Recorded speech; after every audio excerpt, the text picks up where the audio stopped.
Welcome back. We will be looking at qualitative and quantitative data. We've understood what they mean in a couple of chapters now.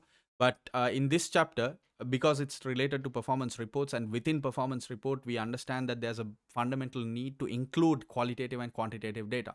But it's not that straightforward. When you try to do that, you're going to face trouble and challenges. So we are going to touch a little bit on the challenges and the problems that are there when you are trying to embed quantitative data, numerical data, right? As many APM papers have actually presented you with.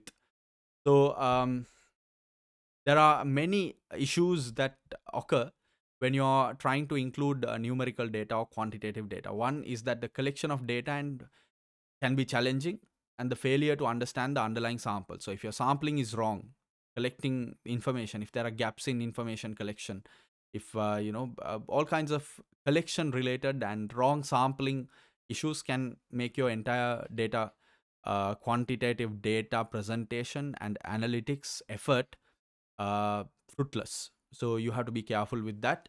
Failing to look for underlying causes. So this is another issue that sometimes we just present the raw data, but the causality is missed. So if we can really go further and identify the root cause, that is actually what is going to be more beneficial. Looking at figures in isolation, there are many quantitative figures that are dependent on other figures. That is also somewhat related to the previous point, where if you don't really figure out, or if you're ignoring the connections between this and that. I mean, I can give you examples of variances where getting a positive material price variance, where you paid less, you made a buck out of it, you paid less, you bought cheap material, can cause a ripple effect and make all the other variances adverse. Like, your cheap material means you bought it for cheap, so it may be cheap quality, so material usage will be high, more wastage, usage variance adverse. End of the day, your product quality will be low, sales price, you might have to sell it for lesser price, sales price variance adverse. You might have to use more labor efficiency variance will be adverse. You might have to use more variable overheads variance will be adverse, etc., etc. So if you only look at the material price variance and say we did a good job, this can cause a major problem. Data processing can be a challenge, especially we've looked at big data heavily.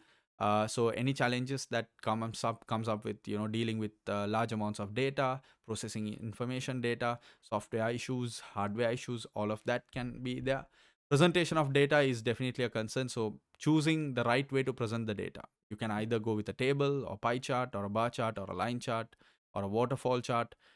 Whatever, you have to decide exactly what is right. If you choose the wrong approach, wrong way to present the data, it's not going to add any value. Failing to evaluate figures using suitable comparator or benchmark. So having a comparison is always good. Failing to understand percentages. So percentages are relative figures, which means that even non-comparable SBUs can be converted. Those performances can be converted to percentages, and then you can make those comparisons. Like margins, net profit margin, operating margin, most of the ROI, ROC, most of these, why we convert them to percentages is because we want to enable comparison.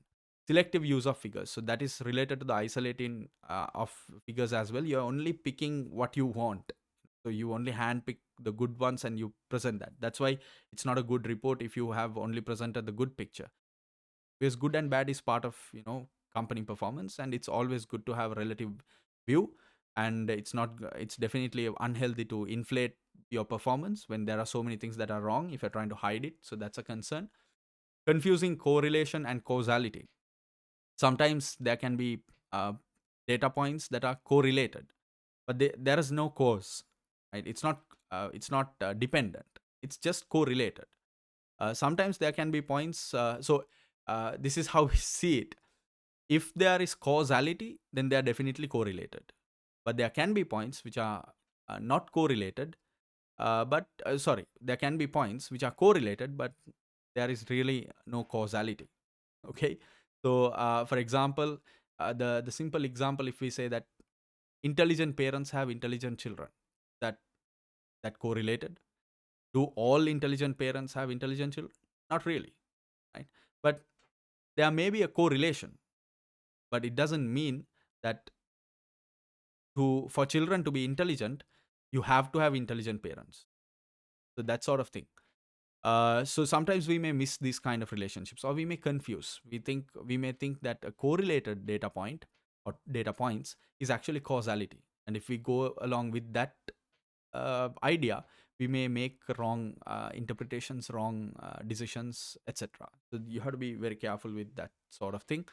I think this student accountant article here is really a good read. So I think it will be included in the shared folder if I'm right. But you can also definitely download it, and I would definitely advise you to take a look at it.